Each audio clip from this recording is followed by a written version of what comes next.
ഇവിടെ സൂചിപ്പിക്കേണ്ട അറിയിക്കേണ്ട ഒന്ന് തഖ്വയുടെ ഒരു ഭാഗമാണ് അൽ അമലു ബിത്തൻസീൽ, അവതരിപ്പിക്കപ്പെട്ടത് കൊണ്ടുള്ള കർമ്മം. അതൊരു ഭാഗമാണ്. രണ്ടാമത്തെ ഒരു ഭാഗം പറയാമെന്ന് കുറേ പറയും. ഒന്ന് ബിദ്അത്തുകളൊന്നുമല്ല. എന്നാൽ നമ്മുടെ നാട്ടിൽ ഇപ്പം ഇങ്ങനെ കടന്നു വന്നിട്ടുള്ള കുറേ നാട്ടാചാരങ്ങൾ, മാമൂലികളില്ല. കഴിഞ്ഞ ദിവസം കുറച്ച് മുമ്പ് ഞാനൊരു കഫേയിൽ ചായ കുടിക്കും. അപ്പം എൻ്റെ തൊട്ടപ്പുറത്തുള്ള രണ്ട് ചെറുപ്പക്കാർ നമ്മൾ സംസാരിക്കണം. അപ്പോൾ ഒരുത്തൻ മറ്റൊരോട് പറയുന്നത്, എടാ അടുത്ത ആഴ്ച എനിക്ക് ഒരു 25,000 റുപ്യ വേണം. എവിടുന്നാ ഇപ്പോൾ 25,000 റുപ്യ? അപ്പം മറ്റോ ചോദിക്കുന്നുണ്ട്, എന്ത് വെച്ച് മിഠായി കൊടുക്കലുണ്ട്. 25,000-ൻ്റെ മിഠായിയുടെ കൊട്ട കൊണ്ടേ കൊടുക്കണം അല്ലേ? ഇങ്ങനെ കുറേ ഇതൊക്കെ ഇപ്പോൾ നമ്മളതിൽ കുറവുണ്ടാകും, വിചാരിത കുടുംബങ്ങളിൽ കുറവുണ്ട്. മാമൂലികൾ പണ്ട് സ്ത്രീധനത്തിനെതിരെ നമ്മളിങ്ങനെ പ്രസംഗിച്ച് ഇപ്പോൾ പരസ്യമായിട്ട് സ്ത്രീധനം ആരും ചോദിക്കലൊന്നുമില്ല. അത്രയും ഉളുപ്പില്ലാത്തവർ ചോദിക്കുള്ളൂ. ഒരു ലവലേശം ഉളുപ്പുള്ള കുറച്ചൊരു ഇതുള്ളവന് പരസ്യമായിട്ടൊന്നും ചോദിക്കില്ല. വേറെ എന്തെങ്കിലുമൊക്കെ ഇങ്ങനെ ഒപ്പിച്ചാലൊക്കെ പറയുള്ളൂ. മുമ്പ് അങ്ങനെ ആയിരുന്നില്ല, മുമ്പ് പരസ്യമായിട്ടൊന്നും പറയുന്നു അല്ലേ? അത് ഒഴിവാക്കി. അങ്ങനെ കുറേ ആചാരങ്ങൾ നമ്മൾ ഒഴിവാക്കിയപ്പോൾ ഇപ്പം കടന്നു വന്നിട്ടുള്ള കുറേ സംഗതികൾ. ചെറിയ കുട്ടികൾക്ക് നമ്മൾ നബിദിനത്തിനെതിരാണ്. നല്ല ബർത്ത്ഡേ അല്ലേ? മക്കളെ ബർത്ത്ഡേ, സ്കൂൾ കുട്ടികളെ കൂടെ കുട്ടികളാണ്. ബർത്ത്ഡേ ആണ് പറഞ്ഞ മിഠായി ഉണ്ട്. ഞാൻ പറയും ബർത്ത്ഡേ മിഠായിക്ക് പാടും അല്ല, കഴിക്കാതിരുന്ന അവർക്ക് ഭയങ്കര വിഷമം. ഇതൊരു സംസ്കാരമായി നമ്മുടെ ഇടയിലേക്ക് കല്യാണമായിട്ട് ബന്ധപ്പെട്ട് അങ്ങനെ പറഞ്ഞു പോയാൽ ഒരുപാട് സംഗതികളുണ്ട്. മഞ്ഞ കല്യാണം, ചുവപ്പ് കല്യാണം, പല പേരുകളായിട്ട്. ഇതാരെങ്കിലും എവിടെയെങ്കിലും നടത്തുമ്പോഴേക്ക് നമ്മളെ വീട്ടിൽ അതില്ലെങ്കിൽ മോശം, അവിടെ ഉണ്ടായിരുന്നു ഇവിടെ ഉണ്ടായിരുന്നു അങ്ങനെ അല്ലേ? അപ്പോൾ നമ്മൾ കർമ്മങ്ങളിൽ പ്രവാചകൻ പഠിപ്പിച്ച സുന്നത്തുകളുണ്ട്. വലീമത്ത് സുന്നത്താണ്, ഭക്ഷണം കൊടുക്കൽ സുന്നത്താണ്, കുറച്ച് നന്നായി കൊടുക്കൽ സുന്നത്താണ്. നമുക്ക് സാമ്പത്തിക ശേഷിയുണ്ട്, കുറച്ച് ആളുകൾ വിളിച്ചു കൊടുക്കൽ നല്ലത്, കുഴപ്പമൊന്നുമില്ല. നമ്മൾ അവിടെ ഒന്നും വിശ് കാണിക്കണം എന്നല്ല ഈ പറഞ്ഞത്. പ്രവാചകൻ നമുക്ക് വരച്ചിട്ടുള്ള ഒരു വൃത്തമുണ്ടല്ലോ. നമ്മുടെ കർമ്മങ്ങൾക്ക് റസൂലുള്ളാഹി പഠിപ്പിച്ചു തന്നിട്ടുള്ള, ഇസ്ലാം പഠിപ്പിച്ചു തന്നിട്ടുള്ള ഒരു വൃത്തം. അതിൻ്റെ ഉള്ളിൽ നിന്നുകൊണ്ട് കർമ്മങ്ങൾ ചെയ്യുവാൻ സാധിക്കുക. അൽ അമലു ബിത്തൻസീൽ, അത് തഖ്വയുടെ ഒരു ഭാഗമാണ്. അവിടെ എനിക്ക് സൂചിപ്പിക്കാനുള്ള ഒറ്റ കാര്യമുള്ളൂ, സുന്നത്തുകളും ബിദ്അത്തുകളും.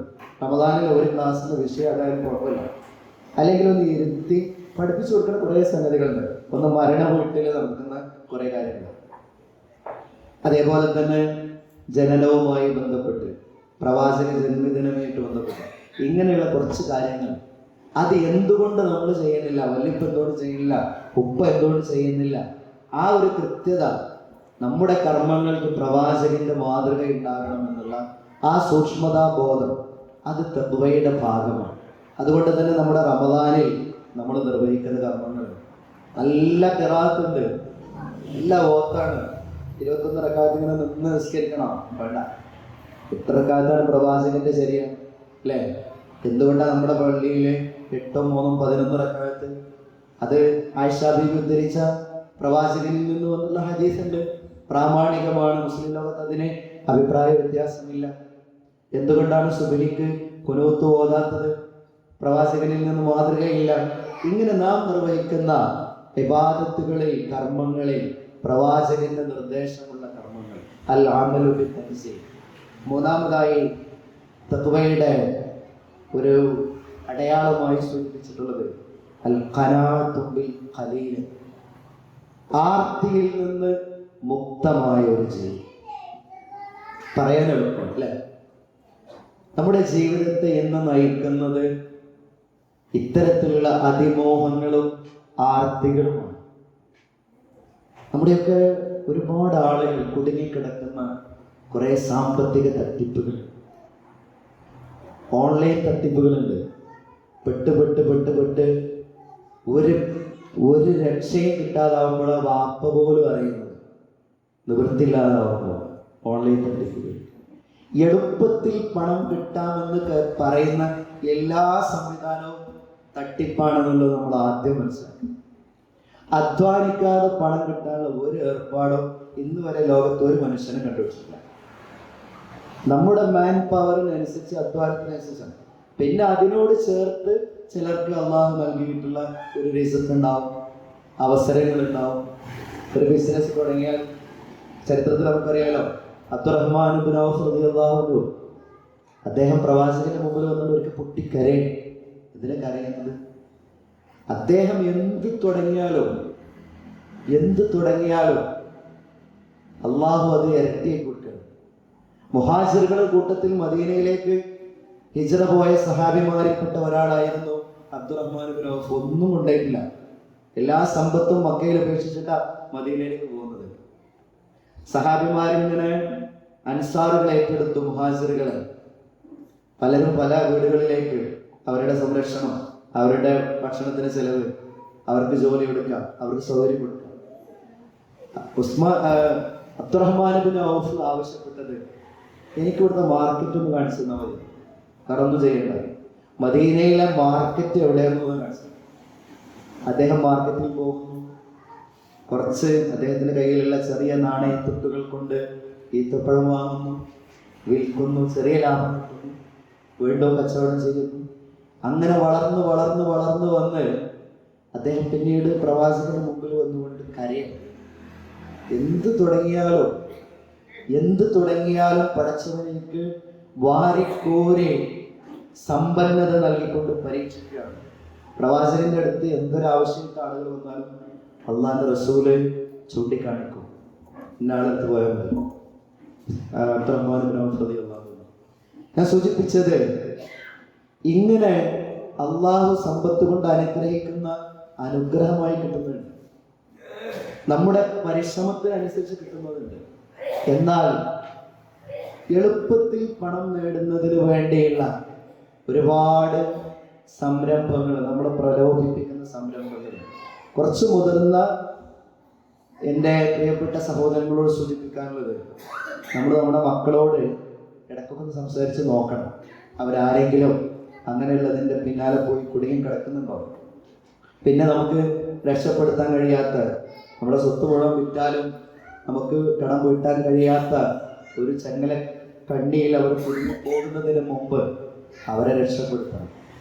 അപ്പൊ ആർത്തിയിൽ നിന്ന് മുക്തമായ ജീവിതം, അൽ ഖനാഅത്തു ബിൽ ഖലീൽ. ഉമർ റളിയല്ലാഹു അൻഹു രണ്ടാം ഖലീഫയാണ്. അദ്ദേഹത്തിന് പൊതു ഖജനാവിൽ നിന്നുള്ള ഖലീഫ എന്ന നിലയ്ക്കുള്ള അദ്ദേഹത്തിന് കിട്ടുന്ന ശമ്പളം തികയുന്നില്ല. പ്രമുഖരായ സ്വഹാബിമാർ, അബൂ തൽഹ റളിയല്ലാഹു അൻഹുവിന്റെ നേതൃത്വത്തിലുള്ള പ്രമുഖരായ സ്വഹാബിമാർ കൂടി ആലോചിക്കണം.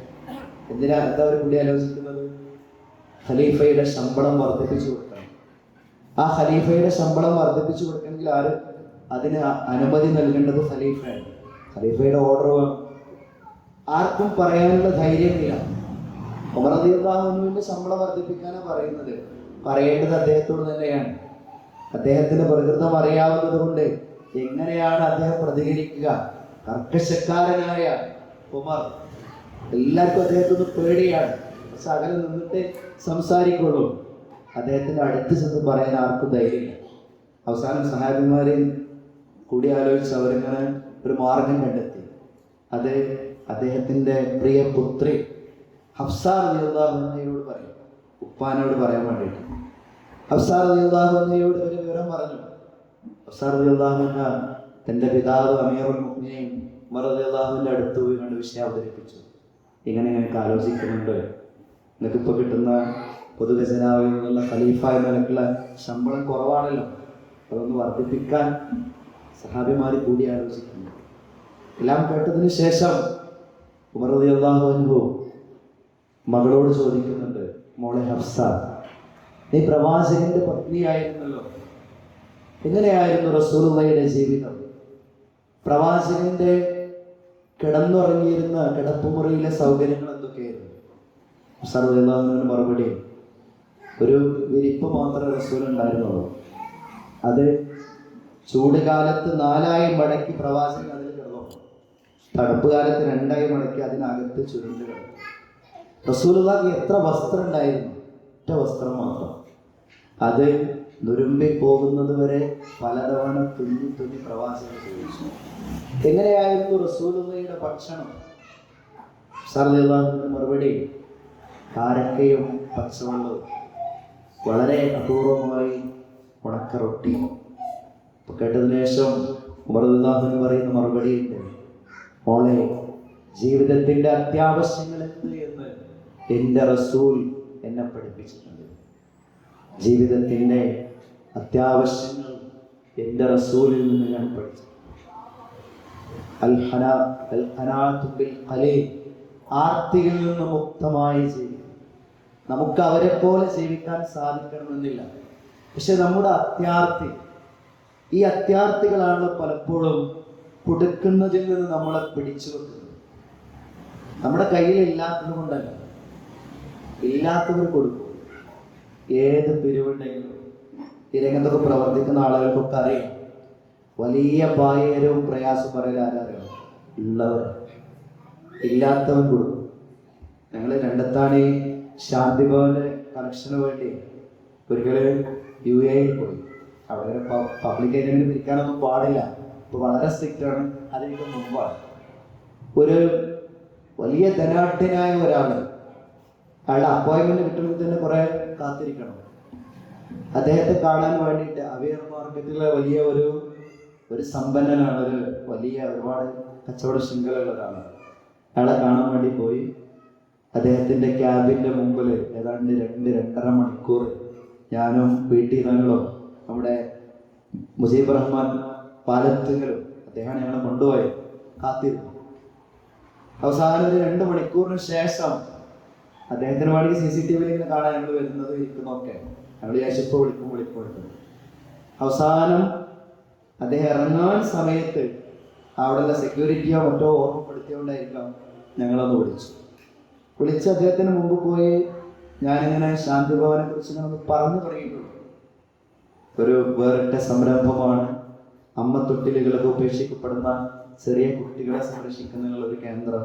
ഇത്തരം സംവിധാനം മുസ്ലിം മാനേജ്മെന്റിൽ ഇന്ത്യയിൽ തന്നെ എവിടെയില്ല എന്ന് പറഞ്ഞു തുടങ്ങിയിട്ടുള്ളൂ. ഇദ്ദേഹം കസേരയിൽ നിന്ന് എഴുതിട്ട് പറഞ്ഞു, ചാരിറ്റി കാര്യങ്ങളൊക്കെ എൻ്റെ ഉപ്പയാണ് ചെയ്യാറുള്ളത്, നിങ്ങൾ നാട്ടിൽ പോയിട്ട് ഉപ്പാനെ കണ്ടുകൊടുത്താണ് ഇസ്ലാമിലേക്ക്. ഞാൻ പറഞ്ഞ സൂചിപ്പിച്ചതല്ല. ഞങ്ങൾ കഴിഞ്ഞതിന് ഇറങ്ങുമ്പോൾ അവിടുത്തെ സെക്യൂരിറ്റി ജോലിക്കാരനായിട്ടുള്ള ഒരു ബംഗാളി തോന്നി. ഒരു പക്ഷേ ഒരു ദിവസം അയാൾക്ക് ഒരു 10-30 റിയാലൊക്കെ എത്തും, അല്ലെങ്കിൽ 50 റിയാലൊക്കെ. അദ്ദേഹം ഞങ്ങളങ്ങനെ നോക്കിയിട്ട് അദ്ദേഹത്തിന്റെ പോക്കറ്റിൽ നിന്ന് ഒരു 10 രൂപ 10 റിയാൽ എടുത്തു. വാങ്ങണോ വാങ്ങണ്ടേ ഞങ്ങൾ ആശങ്കപ്പെട്ടു. ഞങ്ങളത് വാങ്ങിക്കാൻ അതിലൊരു ബർക്കത്ത് അല്ലേ, അതിലൊരു ബർക്കത്ത്. സഹോദരങ്ങളെ, നമുക്ക് നമ്മുടെ ജീവിതത്തിന്റെ ആവശ്യങ്ങൾക്ക് അത്യാവശ്യങ്ങളുള്ളതോടൊപ്പം കൊടുക്കാൻ കഴിയുക എന്നുള്ളത്. പൈസ കൊടുക്കുമ്പോണ്ടല്ലോ നമുക്കൊരു ഇടങ്ങേറ് തോന്നല്. ഞാൻ പറയാം, അങ്ങനെ ഇടങ്ങേറ് തോന്നി കൊടുക്കണം. അതിനാണ് പുണ്യമുള്ളത്. കൊടുത്താൽ നമുക്കൊരു പ്രശ്നം തോന്നുന്നില്ല, നമുക്കൊരു ബുദ്ധിമുട്ട് തോന്നുന്നില്ലെങ്കിൽ ആ കൊടുക്കലല്ല. നമ്മൾ കൊടുക്കുമ്പോൾ നമ്മൾ എന്തിനൊക്കെയോ കരുതി വെച്ച ഒരു പണം കെയർ ഹോമിനെടുത്ത് കൊടുക്കുന്നു, അതല്ലെങ്കിൽ എവിടേക്ക് കൊടുക്കുന്നു. നേരത്തെ ഇവിടെ സൂചിപ്പിക്കാൻ വിട്ടുപോയതാണ് എന്ന് എനിക്ക് തോന്നുന്നു. ഞാൻ അവസാനിപ്പിക്കേണ്ട. അടുത്ത വെള്ളിയാഴ്ച നമ്മുടെ ഫോക്കസ് ഇന്ത്യയുടെ കീഴിലുള്ള അറിയിപ്പ് കിട്ടിയെന്ന് നമ്മൾ പറയാൻ വിട്ടതായിരിക്കും അല്ലെ. ഉത്തരേന്ത്യയിൽ നടത്തുന്ന ചാരിറ്റി പ്രവർത്തനങ്ങൾക്ക് വേണ്ടിയുള്ള ഒരു കലക്ഷനാണ്. വെള്ളിയാഴ്ച 4 വെള്ളിയാഴ്ച കിട്ടാത്തതുകൊണ്ടാണ്. റമദാനിലെ എല്ലാ വക്തിലും പിരിവുണ്ടാവും. ഇവിടെ മാത്രമല്ല, എല്ലാ പള്ളിയിലും ഉണ്ടാവും. ഇടത്താണി പള്ളിയിലൊക്കെ ഈ എല്ലാ വക്തിലും. ഈ വക്തിന്റെ ഇടയ്ക്ക് വേറെ സുന്നത്തസ്കാരത്തിന് പിരിക്കാൻ പറ്റിയെങ്കിൽ അതിനും പിരിക്കും ആളുണ്ടാവും അവിടെ. എല്ലാവരും കൊടുക്കും ചെയ്യട്ടെ, കൊടുക്കുന്ന ഒരു മനസ്സുള്ള സമയമാണല്ലോ. അപ്പൊ അടുത്ത വെള്ളിയാഴ്ച നമ്മുടെ കേരളത്തിലെ സെൽഫി മസ്ജിദുകൾ, ഇസ്ലാമിക പള്ളികളിൽ നമ്മുടെ ഒരു കലക്ഷന് വേണ്ടി നിർദ്ദേശം കൊടുത്തിട്ടുള്ളത് ഉത്തരേന്ത്യയിൽ നടത്തുന്ന ഫോക്കസ് ഇന്ത്യ നടത്തുന്ന ചാരിറ്റി പ്രവർത്തനങ്ങൾക്ക് വേണ്ടിയിട്ടാണ്. ഇവിടെ പറയുമായിരിക്കും, സൂചിപ്പിക്കായിരിക്കും. നമ്മളതൊന്ന് നിയത്ത് ചെയ്ത് ഒരു റമദാന് തൊട്ട് മുമ്പുള്ള ഒരു വെള്ളിയാഴ്ചയാണല്ലോ. ആ ഒരു വെള്ളിയാഴ്ച നമ്മൾ അതിനു വേണ്ടി കരുതി വെക്കുക. ഞാൻ സൂചിപ്പിച്ചത് അങ്ങനെ കൊടുക്കുവാനുള്ള ഒരു മനസ്സുണ്ടാകുന്നത് ആർത്തിയിൽ നിന്ന് മുക്തമായ ഒരു ജീവിതം നമുക്കുണ്ടാകുമ്പോൾ. കോഴിക്കോട് കെയർ ഹോം പറഞ്ഞപ്പോൾ എൻ്റെ ഓർമ്മയിൽ വന്നൊരു സംഭവം. കെയർ ഹോമിന്റെ ഉദ്ഘാടന വേളയിൽ നമ്മുടെ ജിദ്ദയിലെ ഇസ്ലാഹി സെന്ററിന്റെ പ്രസിഡന്റ് സലാഹ് കാരാണ് അദ്ദേഹം പങ്കുവച്ചൊരു അനുഭവമുണ്ട്. അത് ഇതോട് ചേർത്ത് വെക്കാവുന്ന ഒരു അനുഭവമാണ്. ജിദ്ദ ഇസ്ലാഹി സെന്ററിൽ ഞങ്ങൾ ശാന്തിഭവന് പോയപ്പോൾ ശാന്തിഭവന്റെ കളക്ഷന് വേണ്ടി അവർ അവസരം തന്നു. ക്ലാസ് കഴിഞ്ഞിട്ട് എല്ലാവർക്കും ഓരോ കവറൊക്കെ കൊടുത്ത് എല്ലാവരോടും എഴുതാൻ പറഞ്ഞു. അതേപോലെ ഏത് സംരംഭത്തിനും അവരെ ഞാൻ സഹായിക്കാറുണ്ട്. കെയർ ഹോമിന്റെ കളക്ഷന് വേണ്ടി നമ്മുടെ ഡോക്ടർ മുഹമ്മദ് ഷാന്റെ നേതൃത്വത്തിലുള്ള ഒരു ടീം ജിദ്ദ ഇസ്ലാഹി സെന്ററിൽ ചെന്നു. കെയർ ഹോം എന്താണെന്നുള്ള വിശദീകരിച്ചു. ആളുകൾക്ക് എല്ലാവർക്കും ഓരോ കവർ കൊടുത്തു. ആ കവറിൽ ആളുകൾ അവർക്ക് കഴിയാവുന്ന സംഖ്യകൾ ഒക്കെ, അവിടെ ചെറിയ ജോലികളുള്ളവരും നല്ല ജോലിയുള്ളവരും ഒക്കെ ആയിട്ടുള്ള കുറേ ആളുകളുണ്ട്. നല്ലൊരു സദസ്സ് ഉണ്ടാവാറുണ്ട് ജിദ്ദ ഇസ്ലാഹി സെന്ററിൽ. നമ്മുടെ ജെരിയർ കഴിഞ്ഞ ആഴ്ച അവിടെ ഞാൻ ഉംറക്ക് പോയപ്പോൾ ഒരു ക്ലാസ്സിന് എന്നെ ക്ഷണിച്ചിരുന്നു, ഞാൻ പങ്കെടുത്തിരുന്നു. അപ്പോൾ ആ ഇസ്ലാഹി സെന്ററിന്റെ ഈ ഒരു പ്രോഗ്രാമിൽ ഇവർക്ക് എല്ലാവർക്കും കവർ കൊടുത്തു. അപ്പോൾ കവർ തിരിച്ചു വാങ്ങി അത് മറിച്ച് നോക്കുമ്പോൾ ഒരാള് ഒരു വലിയ സംഖ്യ എഴുതിയിട്ടുണ്ട്. അപ്പോൾ ഇയാൾ ഇവർക്ക് എല്ലാവർക്കും അറിയാം, ചെറിയൊരു ജോലിയിലാണ്. അപ്പോൾ സംഘാടകരുടെ സംശയം ഇദ്ദേഹം എഴുതിയെടുത്ത് ചിലപ്പോൾ ഒരു 0 കൂടിപ്പോയതാണ്. അപ്പം അങ്ങനെ വരാലോ, 400 എന്നുള്ള ഒരു 0.4 അതൊന്നും ഉറപ്പ് വരുത്തല്ലോ അയാൾ അറിഞ്ഞ് എഴുതിയതാണോ കൂടിപ്പോയതാണോ എന്നറിയാം. കാരണം അയാൾക്ക് ശമ്പളം എന്താണെന്നുള്ളവർക്കറിയാം. വളരെ സ്വകാര്യമായിട്ട് അദ്ദേഹത്തെ വിളിച്ചു, അദ്ദേഹത്തോട് ചോദിച്ചു, നിങ്ങൾ എഴുതിയ സംഖ്യ വലിയൊരു സംഖ്യ ഉണ്ടല്ലോ, നിങ്ങളിത് അറിയാതെ എഴുതിപ്പോയതാണോ, നിങ്ങൾക്ക് കൊടുക്കാൻ കഴിയുന്നതാണോ, 0 കൂടിപ്പോയതാണോ? അപ്പം അതിന് അദ്ദേഹം പറഞ്ഞൊരു മറുപടി, ഞാൻ 15 വർഷമായി ജിദ്ദയിൽ ജോലി ചെയ്യുന്നു. ഇന്ന് വരെ എനിക്ക് സ്വന്തമായി നാട്ടിലൊരു വീടുണ്ടാക്കാൻ സാധിക്കും. സാരില്ല, കുറച്ച് സഹായിച്ചു. കെയർ ഹോം ഉയരുമ്പോൾ പാവപ്പെട്ട രോഗികൾക്ക് വേണ്ടി ഒരു നേരത്തെ മരുന്ന് പോലും വാങ്ങാൻ പണമില്ലാതെ മെഡിക്കൽ കോളേജിൽ നിന്ന് കരഞ്ഞ കണ്ണുകളുമായി തങ്ങളുടെ വീടുകളിലേക്ക് മടങ്ങിപ്പോകുന്ന പാവപ്പെട്ട രോഗികൾ, ആ ഒരു രോഗിക്കെങ്കിലും ആശ്വാസമാകുന്നതിന് എൻ്റെ ഈ സംഭാവന ഉപയോഗിച്ചെങ്കിൽ എനിക്ക് കിട്ടാവുന്ന ഏറ്റവും വലിയ സമ്പാദ്യം എൻ്റെ വീട് അതാണ്. സഹോദരങ്ങളെ, അങ്ങനെ കൊടുക്കുവാനും നൽകുവാനുമുള്ള ഒരു മനസ്സ് പാകപ്പെടുന്ന കാലം കൂടിയാണ് പരിശുദ്ധ റമദാൻ എന്ന് പറയുന്നത്. 4-ാമത്തെ ഒന്ന് ഇതുപോലെ സൂചിപ്പിച്ചാൽ അവസാനിപ്പിക്കാം. അൽ ഇസ്തിഅദാദു ലിയൗമിർ റഹീം, മടക്കയാത്രയെ കുറിച്ചുള്ള ഒരു ഓർമ്മ. നമ്മുടെ ജീവിതത്തിൽ ഇങ്ങനെ മുന്നോട്ടുള്ള യാത്രയിലാണ് അല്ലേ? എവിടെയാണ് ഈ യാത്ര അവസാനിക്കുക എന്നുള്ളത് എനിക്കും നിങ്ങൾക്കും അറിഞ്ഞുകൂടാ. കഴിഞ്ഞ പരിശുദ്ധ റമദാനിൽ തസ്കിയത്ത് ക്യാമ്പിൽ ഡോക്ടർ മുബഷിർ പാലത്തിൻ്റെ വളരെ ഹൃദയസ്പർശിയായിട്ടുള്ള ഒരു ക്ലാസ് ഉണ്ടായിരുന്നു. യൂട്യൂബിൽ ലഭ്യമാവുന്നതായിരിക്കുന്നത് കേട്ടോ. അദ്ദേഹം ഒരു ഡോക്ടർ എന്ന നിലയിൽ അദ്ദേഹത്തിൻ്റെ അനുഭവങ്ങൾ പങ്കുവച്ചത്. മരണം എന്ന് പറയുന്നത് നമ്മൾ കാൽക്കുലേറ്റ് ചെയ്യുന്ന ഒന്നുമല്ല എന്ന് അദ്ദേഹം പറയും. അദ്ദേഹത്തിന് മുമ്പിൽ വന്ന ഒരു രോഗി, പ്രായം ചെന്ന ഒരു മനുഷ്യനാണ്. വീട്ടുകാര് ആ പ്രായം ചെന്ന രോഗിയെ ഇനി ഒരിക്കലും രക്ഷപ്പെടാൻ സാധ്യതയില്ല. അദ്ദേഹത്തിന്റെ രോഗം അത്രയും കഠിനമായിട്ടുണ്ട്. ഒരു സർജറിക്ക് വിധേയരാകാനുള്ള ആരോഗ്യമൊന്നുമില്ല. ഇനി ആശുപത്രിയിൽ നിന്നാണെങ്കിൽ ആ കൊടുക്കുന്ന മരുന്നൊക്കെ കൊടുത്ത് അവിടുന്ന് മരിച്ചോട്ടെ എന്നുള്ളവർക്ക് കുറച്ച് പൈസ ഉള്ള സമ്പന്നരായിട്ടുള്ള ഒരു കുടുംബമാണ് അവർ കൊണ്ടുവന്നാക്കുക. ഡോക്ടർമാർക്കൊരു പ്രതീക്ഷയില്ല സർജറി ചെയ്യുന്നു. ആ സർജറി കഴിഞ്ഞു. പിന്നീട് അതിൻ്റെ അനുബന്ധമായിട്ടുള്ള കുറച്ച് ട്രീറ്റ്മെൻറ്റുകളെ കുറിച്ച് കഴിഞ്ഞ് ഏതാണ്ട് 2 ആഴ്ച കഴിഞ്ഞിട്ട് വളരെ ആരോഗ്യത്തോടു കൂടി ആ പ്രായം ചെന്ന മനുഷ്യൻ ആശുപത്രിയിൽ നിന്ന് തിരിച്ചുപോയി. അതേ ഡോക്ടർ എന്ന് പറയുന്നു, ഒരു ചെറുപ്പക്കാരൻ ഒരു സർജറിക്ക് വേണ്ടി, ചെറിയൊരു സർജറി, അദ്ദേഹത്തിൻ്റെ സർജറി കഴിഞ്ഞു, കുഴപ്പമൊന്നുമില്ല, സക്സസ് ആയിരുന്നു, റൂമിലേക്ക് മാറ്റി. അപ്പം അദ്ദേഹം കിടക്കുകയാണ്. ഇപ്പോൾ ഡോക്ടർ അദ്ദേഹത്തോട് പറഞ്ഞു, ഇത് കിടക്കുന്നോടത്തുനിന്ന് ഒന്ന് എഴുന്നേറ്റ് നോക്കി, ഒന്ന് നടന്നു നോക്കി. ഡോക്ടർ കൈ പിടിച്ച് ഇങ്ങനെ നടത്തി നോക്കി, കുഴപ്പമൊന്നുമില്ല, അദ്ദേഹത്തിന് നടക്കാൻ കഴിയുന്നു, നല്ല പ്രശ്നങ്ങളൊന്നുമില്ല. കുറച്ച് സമയം കഴിഞ്ഞപ്പോൾ പെട്ടെന്ന് അദ്ദേഹം വീണ്ടും തളരുകയാണ്. വീണ്ടും ഐസിയുലേക്ക് കൊണ്ടുപോകുന്നു. പിന്നീട് അവിടുന്ന് മയ്യത്തുണ്ട്. ചെറുപ്പക്കാരൻ. മരണമെന്ന് പറയുന്നത് നമ്മുടെ ഒരു നിർവചനത്തിനും അപ്പുറമാണ്. പ്രായമോ രോഗമോ ആരോഗ്യമോ ഒന്നുമല്ല. കുല്ലു നഫ്സിൻ ദാഇഖത്തുൽ മൗത്ത് വഇന്നമാ തുവഫൗന ഉജൂറക്കും യൗമൽ ഖിയാമ വമൻ സുഹ്സിഹ അനിൻ നാർ വഉദ്ഖിലൽ ജന്നത ഫഖദ് ഫാസ്. എല്ലാ ആത്മാവും മരണത്തെ രുചിക്കുക തന്നെ ചെയ്യും. നിങ്ങൾ ഒരാശുപത്രിയുടെ ICUവിന്റെ മുമ്പിൽ ഒരു ഭാഗത്ത് മിഠായി കൊടുക്കലാണ്, സന്തോഷമാണ് അല്ലേ? എന്താ കാരണം? അവിടെ ഒരു കുട്ടി ജനിച്ചിട്ടുണ്ട്. അതേ ICUവിന്റെ ഒരു സ്ക്രീനിന്റെ അപ്പുറത്ത്, ഒരേ ആശുപത്രി, ഒരേ ICU, അതിന്റെ ഒരു സ്ക്രീനിന്റെ അപ്പുറത്ത് കരച്ചിലാണ്. അവിടെ ഒരു മരണം സംഭവിച്ചിട്ടുണ്ട്. അന്നഹു അദ്ഹക വഅബ്ക. കരയിപ്പിക്കുന്നവരും ചിരിപ്പിക്കുന്നവരും പഠിച്ചവനാണ്. നമ്മുടെ സന്തോഷങ്ങൾ എവിടെ വെച്ച് അവസാനിക്കുമെന്ന് നമുക്ക് അറിഞ്ഞുകൂടാ. ഈ പരിശുദ്ധ റമദാൻ കടന്നു വരുമ്പോൾ എൻ്റെയും നിങ്ങളുടെയും മനസ്സിലുണ്ടാകേണ്ട ചിന്ത, ഇനിയൊരു അവസരമില്ല, ഇനിയൊരു റമദാനില്ല. നമ്മുടെ ജീവിതത്തിൽ വന്നുപോയ തെറ്റുകൾക്ക്, നാം ചെയ്തു പോയ തിന്മകൾക്ക് പ്രായശ്ചിത്തമാകുവാൻ, തൗബ കൊണ്ട് കഴുകിക്കളയുവാൻ പടച്ചവൻ എനിക്കും നിങ്ങൾക്കും ഒരുപക്ഷെ നൽകുന്നത് അവസാനത്തെ റമദാനായിരിക്കും. ആ റമദാൻ തന്നെ ആർക്ക് കിട്ടും എന്ന് നമുക്ക് അറിഞ്ഞുകൂടാ. ആ റമദാനിനെ കിട്ടാൻ വേണ്ടി നമ്മൾ പ്രാർത്ഥിക്കുക. ആ റമദാനിന്റെ ദിനരാത്രങ്ങളെ ഉപയോഗപ്പെടുത്താൻ വേണ്ടി നമ്മൾ പ്രാർത്ഥിക്കുക. അതിനു വേണ്ടിയുള്ള ഒരു ഒരുമിച്ച് കൂടലാവട്ടെ ഇന്നത്തെ ഈ ഒരു ഒത്തുചേരൽ എന്ന് മാത്രം സൂചിപ്പിച്ചുകൊണ്ട് ഞാൻ പറഞ്ഞ 4 കാര്യങ്ങൾ, തഖ്വയുടെ 4 ഘടകങ്ങൾ നിങ്ങളുടെ മനസ്സിലുണ്ടാവണം. അൽ ഖൗഫു ബിൽ ജലീൽ, പടച്ച തമ്പുരാന്റെ നിരീക്ഷണത്തിന് വിധേയമാണ് നമ്മുടെ ജീവിതം എന്നുള്ള ഒരു തോന്നൽ.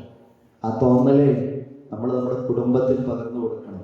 ഞാൻ നേരത്തെ സൂചിപ്പിച്ചതുപോലെ ഈ സദസ്സിൽ ഉണ്ടാവേണ്ടിയിരുന്ന നമ്മുടെ വിദ്യാർത്ഥികൾ പരീക്ഷാകാലമായതുകൊണ്ടായിരിക്കാം, അവർക്ക് പകർന്നു കൊടുക്കണം. നമ്മുടെ വിദ്യാലയങ്ങളിൽ, കലാലയങ്ങളിൽ നോക്കൂ നിങ്ങൾ, റാങ്കിങ്ങിന്റെ പേരിൽ ഒരാഴ്ച മുമ്പ് നടന്ന സംഭവങ്ങൾ, ഇതൊരു നഴ്സിംഗ് കോളേജിൽ മാത്രമല്ല നടക്കുന്നത്. നമ്മുടെയൊക്കെ മക്കൾ +2 വന്നിട്ട് 11ാം ക്ലാസ്സിൽ +1 വരുന്ന കുട്ടികളോട് അവർ പെരുമാറുന്ന പെരുമാറ്റം എങ്ങനെയാണെന്നുള്ളത് നേരെ കാണുന്നവർ, നമ്മൾ പ്രതീക്ഷിക്കാത്ത കുട്ടികൾ, പ്രതീക്ഷിക്കാത്ത കുടുംബങ്ങളിൽ നിന്ന് പോയിട്ട് പെൺകുട്ടികളുടെ വേഷവിധാനം, വസ്ത്രധാരണം, ഒരു കാര്യം സൂചിപ്പിച്ച് അവസാനിപ്പിക്കുകയാണ്. പഴയ കാലത്ത് നമ്മളൊരു വിവാഹാന്വേഷണം നടത്തുകയാണെങ്കിൽ നമ്മളെങ്ങനെ അന്വേഷിക്കുക? മകന് ഒരു പെൺകുട്ടിയെ കിട്ടണം, അല്ലെങ്കിൽ മോൾക്കൊരു പുതിയാപ്പണ്ണ കിട്ടണം, ഇന്ന സ്ഥലത്താണ്, രണ്ടത്താണി എന്നാണെന്ന് കേൾക്കാം. നമ്മളെ രണ്ടത്താണി 2-3 ആളുകൾ വരും അല്ലേ?